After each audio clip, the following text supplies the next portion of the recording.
2022년 11월 28일 월요일 새벽 기도회를 하나님 앞에 드리시겠습니다. 하나님의 말씀은 사무엘하 21장 말씀입니다.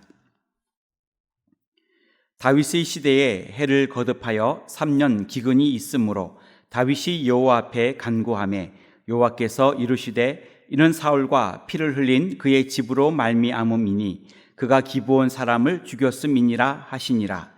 기브온 사람은 이스라엘 족속이 아니요 그들은 아모리 사람 중에서 남은 자라. 이스라엘 족속들이 전에 그들에게 맹세하였거늘 사울이 이스라엘과 유다 족속을 위하여 열심히 있으므로 그들을 죽이고자 하였더라.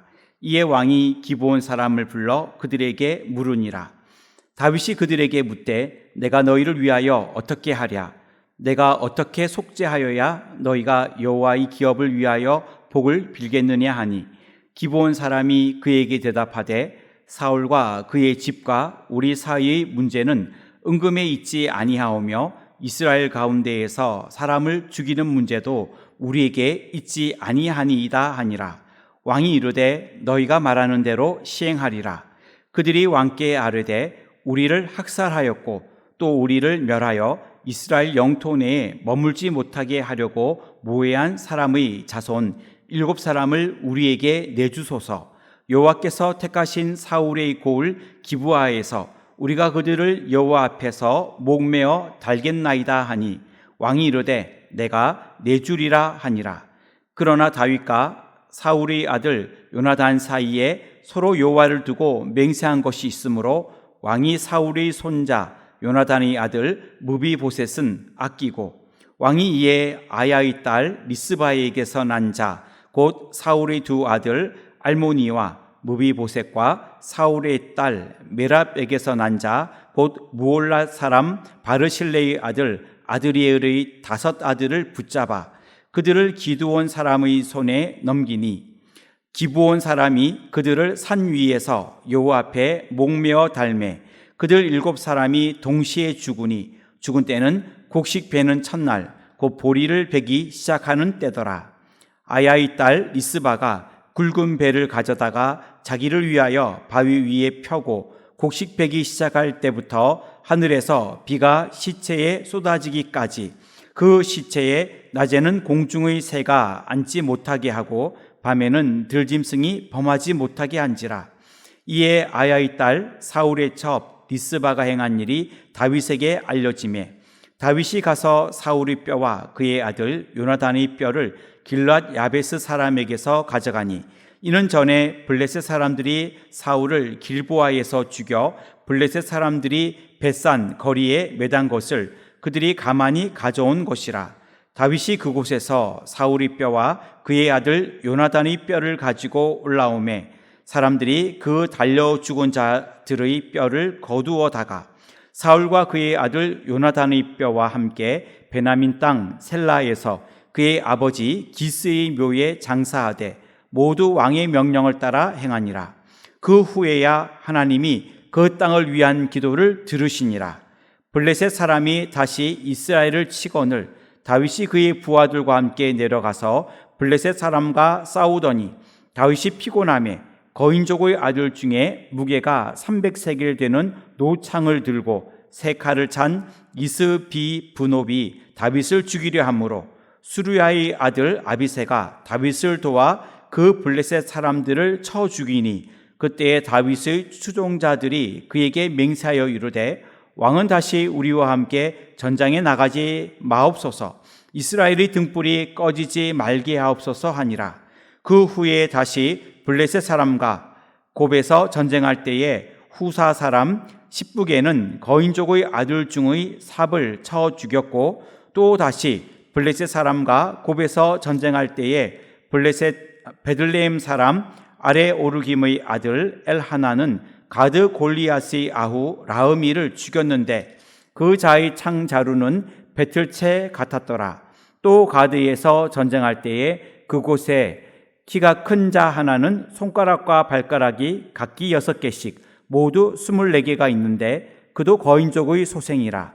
그가 이스라엘 사람을 능욕함으로 다윗의 형 삼마의 아들 요나단이 그를 죽이니라. 이 네 사람 가드의 거인족의 소생이 다윗의 손과 그의 부하들의 손에 다 넘어졌더라. 아멘.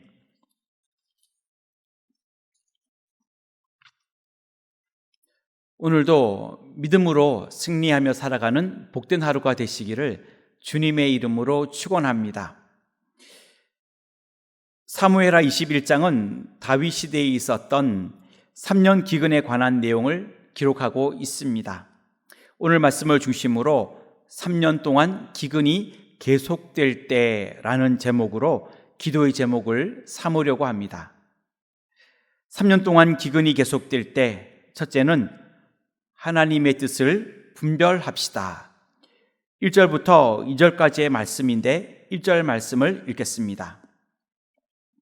다윗의 시대에 해를 거듭하여 3년 기근이 있으므로 다윗이 여호와 앞에 간구하매 여호와께서 이르시되 이는 사울과 피를 흘린 그의 집으로 말미암음이니 그가 기브온 사람을 죽였음이니라 하시니라. 아멘. 다윗 시대에 이스라엘 지역에 3년 동안 기근이 계속되었습니다. 다윗은 이렇게 기근이 계속되었을 때에 하나님께 기도하였습니다. 1절 하반절에 보면 기도하는 다윗에게 하나님은 그 기근의 그 이유를 말씀해 주셨습니다. 1절 하반절에 이는 사울과 피를 흘린 그의 집으로 말미암음이니 그가 기브온 사람을 죽였음이라. 이렇게 말씀하고 있습니다. 이스라엘은 가나안을 정복할 때 하나님께서 그들에게 가나안의 모든 족속을 멸하라 이렇게 말씀하셨고 그 명령을 지켰습니다.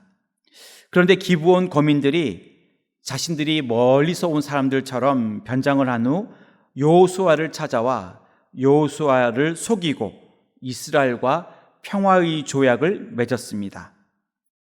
이 조약으로 기브온 사람들은 진멸되지 아니하고 살아남을 수 있었습니다.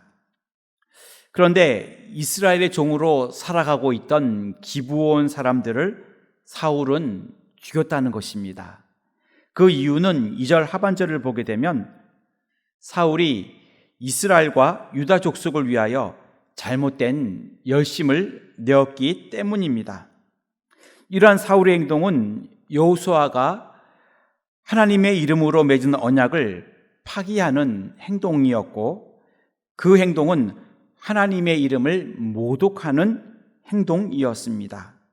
하나님은 이 죄에 대하여 기근의 징계를 내리신 것입니다. 3년이라고 하는 큰 기근의 어려운 시간이 다가왔을 때 다윗은 이 부분에 대하여 하나님께 물었습니다.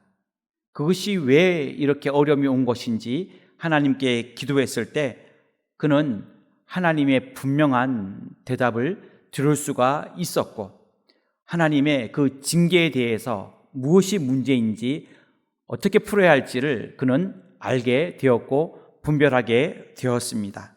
우리 모두는 하나님의 뜻을 잘 분별하며 살아갈 수 있기를 주님의 이름으로 축원합니다.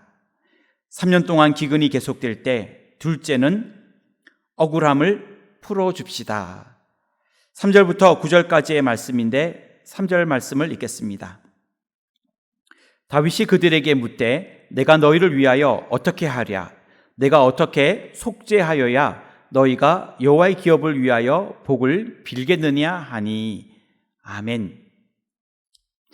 다윗은 3년 기근의 그 원인을 알고 난 후 기브온 사람들을 청하여 그들의 억울함을 풀어주려고 하였습니다.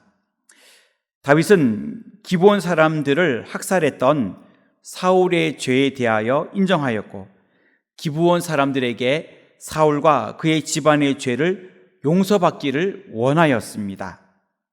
기브온 사람들은 4절에 보면 이 일이 은금의 문제가 아니기 때문에 은금을 요구하지 않았으며 6절에 보면 그들은 사울의 자손 7사람의 생명으로 피해 보상을 받기를 요구하였습니다. 이에 다윗은 사울 왕의 자손 7사람을 내어 주었습니다. 기브온 사람들은 사울의 고향 기브아에서 사울의 아들 2명과 사울의 외손자 5명을 목매달아 죽였고 사울 가문의 피해 값을 지불하게 되었습니다. 우리 모두는 원한이나 억울한 일이 생기지 아니하도록 먼저 조심하여야 합니다. 만일 분쟁이나 억울한 일이 있을 때에는 화평을 이룰 수 있는 저와 여러분들이 다 되시기를 주님의 이름으로 축원합니다. 3년 동안 기근이 계속될 때 셋째는 배려하는 삶을 삽시다. 10절부터 14절까지의 말씀인데 14절 말씀을 읽겠습니다.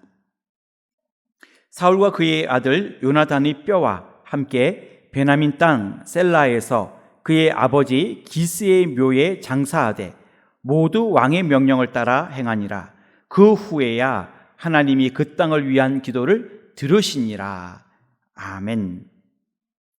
다윗은 사울의 자손 7명을 기브온 사람들에게 내어줌으로써 기브온 사람들의 원한을 갚게 하였습니다. 그리고 3년에 걸친 기근의 문제를 해결할 수 있었습니다.